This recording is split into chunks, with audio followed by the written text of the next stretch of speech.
Welcome to Tooltime John. We're actually going to be replacing the brake pads and the rotors on my wife's 2011 Lexus RX350. I don't know when the last time it was changed out, but we're going to prepare for the worst and hope for the best. I bought these parts off of eBay, and I'll put in the description box the eBay seller's link just in case you're interested. But these are Hensicon high performance brake discs and ceramic brake pads.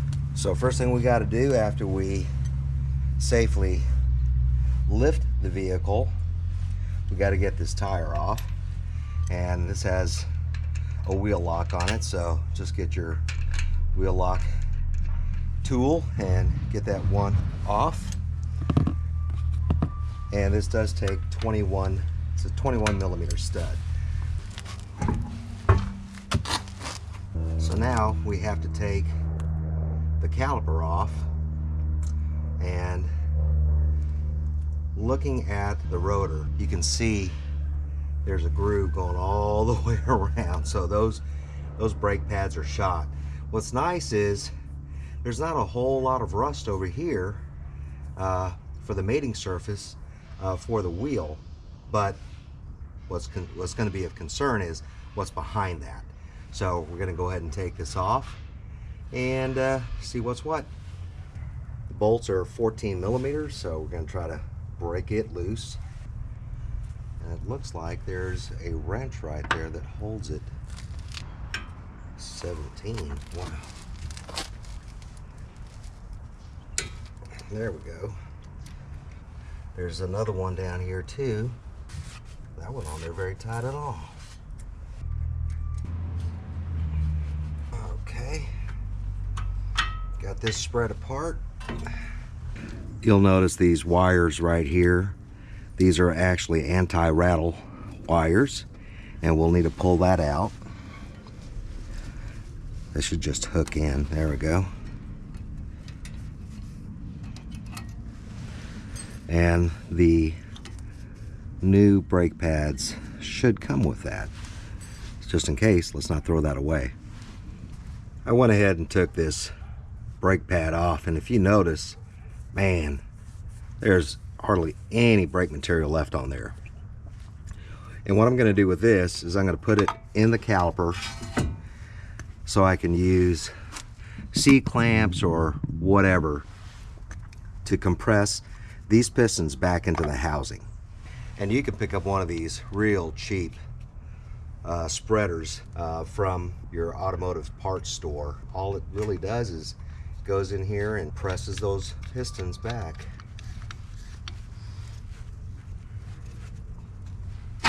See if I can give you a better view of that.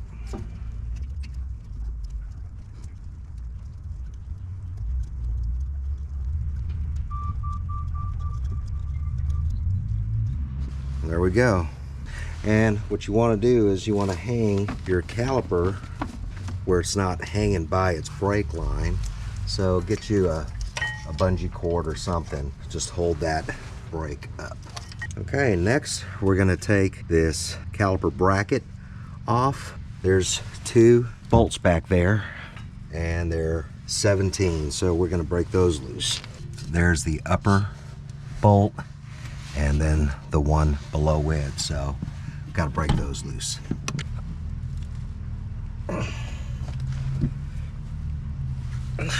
Yep, we are Sparta.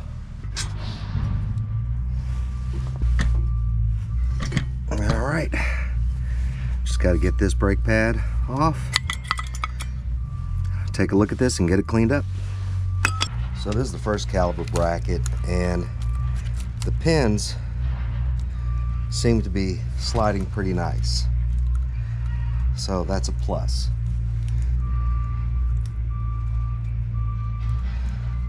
I want to take a look at the pins, and they look all right. We're going to add more grease to them, and actually you can get this kind of small packet versus getting the little jug, which I always misplace after using it. So it's like a waste of money. I don't know what they cost, 10, 12 bucks.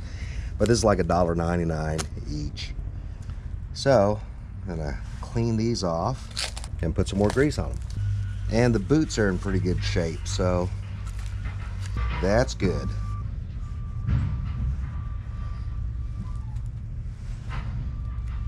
Okay, that's good. That one sticks a little bit.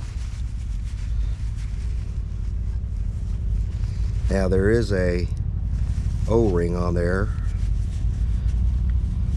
and this is for the top caliper pin, and it looks like it's in relatively good shape.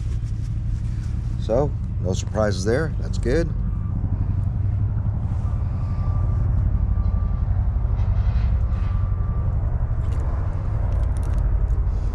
If you hear the squishy sounds, it's air.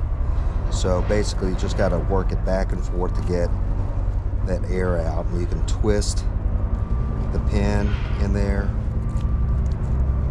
and it's all good. And now we've got the hardware that we're going to be removing, or tins as they call them. So you can get a screwdriver or your fingers if you want to cut them up, and I like to use a pick.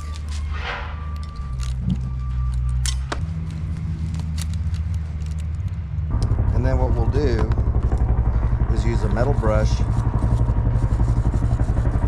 clean those mating surfaces for the tins. Now there is a lot of brake dust, so be careful that you don't breathe it in.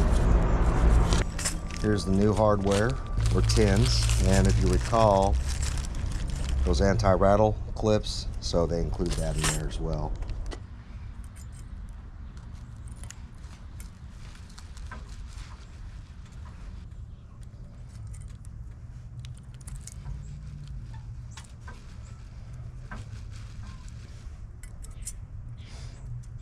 I mean, it's pretty self-explanatory because the broad side of this tin goes on the broad side of the mount, or where it's supposed to go into, and then the narrower part. And then you want to make sure that these are on the outside because you're pushing the new brake pads in.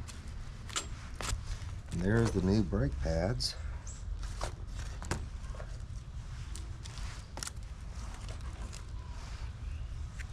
Nice and stinky from the factory. And these are the old brake pads. I mean, this has got hardly any material left on it, and this has got a little bit more, but not a whole lot. And then you can see that's where the pistons were to push this. Oh, there's the squealer right there. So they had it right. See, it goes like that. Yep, they had it right.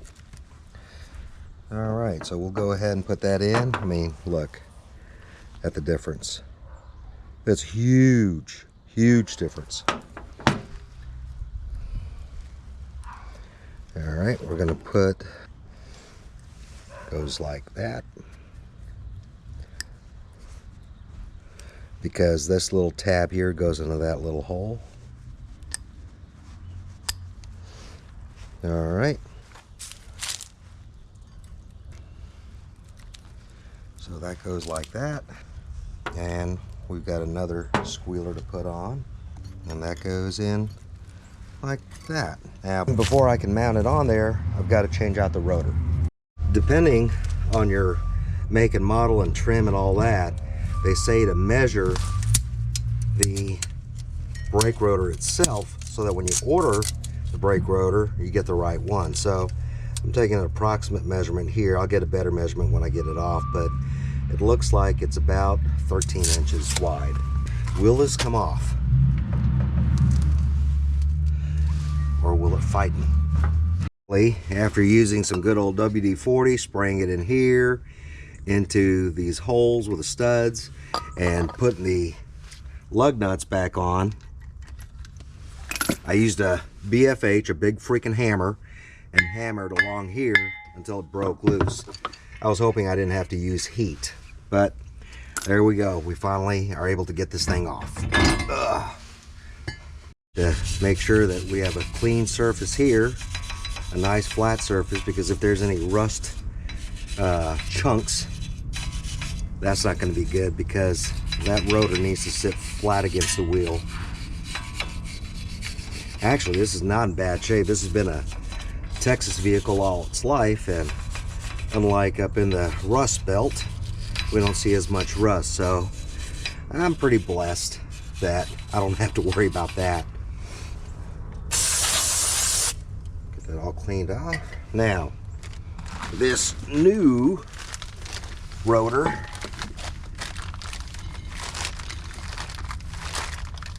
is perfect. So I'm going to put that on, and they always send this thing with machine oil on it, so it needs to be cleaned off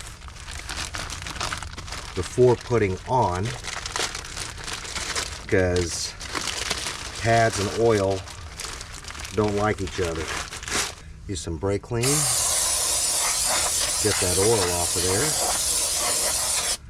there. Anti-seize or copper, pretty good. You don't have to put a whole lot on, but just make sure that there's enough coverage, and do not get it on your studs. All right, good enough.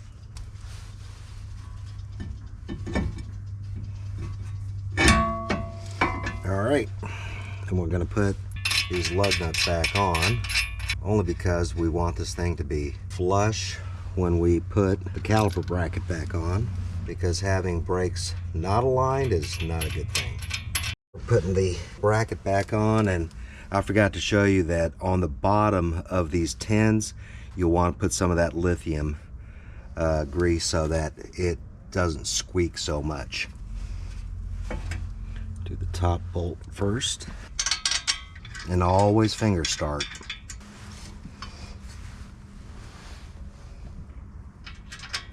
And we're gonna snug them up, and then we'll torque them down. My anti-rattle pins. There we go.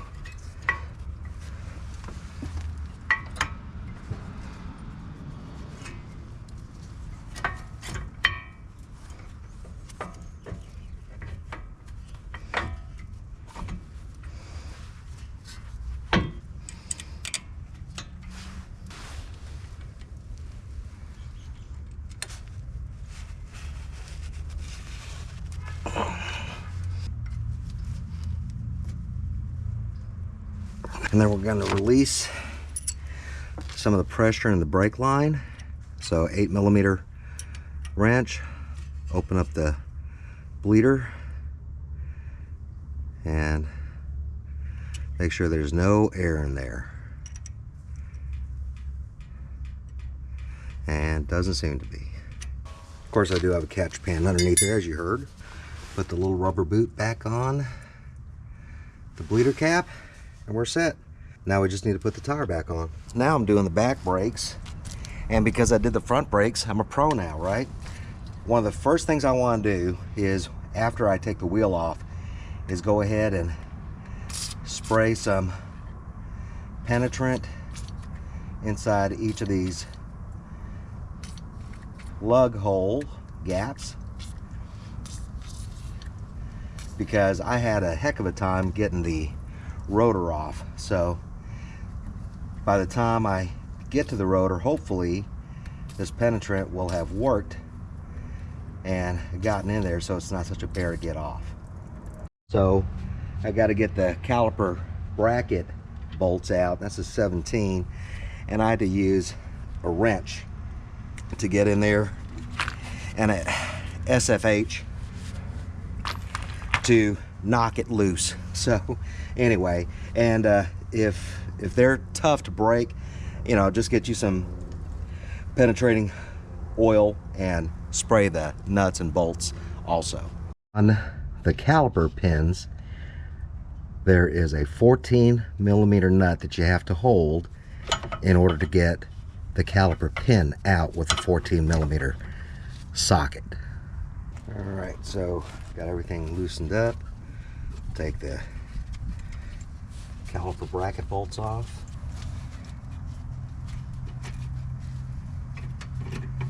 All right, and then what we'll need to do is compress that piston back in. All right, so we're in business there. And we'll tuck this out of the way where it's safe. Don't let it hang, because that's going to force pressure on that brake line. And then we'll get this bracket off. Voila. And if we take a look at these brake pads, there's a little over 1 millimeter of material left, and that's really bad enough. So we'll go ahead and swap that out. We'll clean up this bracket and put new hardware in there and all that kind of stuff. And I already showed you how to do that, so I'm not gonna worry about it. But the back's basically the same as the front. Now, the question is, can I get this thing off? Well, let's see. Will it budge? So what we do is get a SFH or a mallet or a hammer, and then tap on the hi-hat part of the rotor. Now some will say to go ahead and put a stud on there so the whole thing don't come off of you, you know, and hit your foot, which is probably a good idea.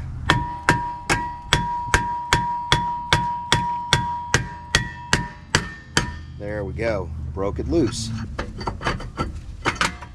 All right. Ooh, look at all that brake dust in there. Now, this rotor isn't too bad, but because I've got new ones, I'm going to replace them anyway. We'll just clean all this up. The parking brakes, it's decent. There's plenty of material on there, so I'm not too worried about it. And I don't see any kind of brake fluid in here, so it looks like it's in pretty decent shape. As well put some anti-seize on here because I know I'm going to have to do it anyway.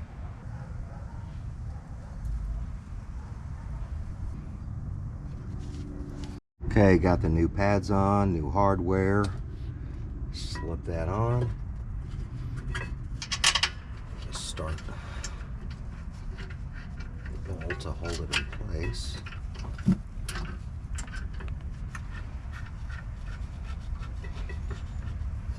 Slide the caliper on.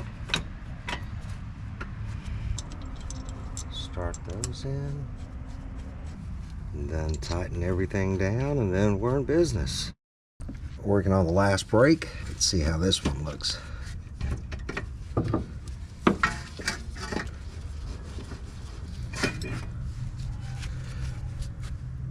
Yeah, about 1 millimeter here and probably 2 millimeters there.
I must say I'm pretty proud of myself. Saved myself $1,000 by doing the brake job myself. Most places charge about $500 per axle. So I got the front and the back done and took it for a test drive, and everything is wonderful. So anyway, I can put the link to the eBay seller that I got the rotors and brake pads from. Everything was included. Except for the caliper grease, which you could just go to any automotive parts store and get those little small packets. And of course your brake fluid if you need any. So other than that, it's a win. So till next time, see ya.